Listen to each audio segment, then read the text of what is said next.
We know that the Congress writ large is very unpopular, that the American public has disliked Congress for decades now. But if you ask about individual members of Congress, you actually see a lot more popularity.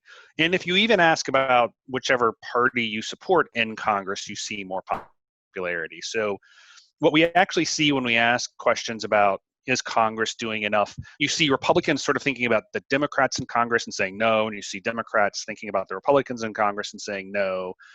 And that really stands in contrast to President Trump, who is a single individual, and it's a very sort of clear how people are evaluating it.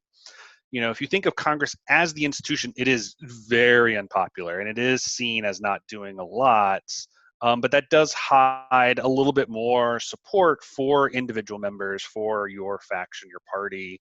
And President Trump's standing on doing enough for coronavirus, 38% thinks he is doing enough in this Hill-HarrisX poll, isn't a strong number. And yes, Congress is 27% worse, but I bet if you were to ask, how's your member of Congress doing, you might see different numbers. My administration is following data-driven and science-based approaches that apply to common sense mitigation, aggressively sheltering those at greatest risk, our seniors, we have to shelter them, and delivers effective medical treatments to save thousands and thousands of lives.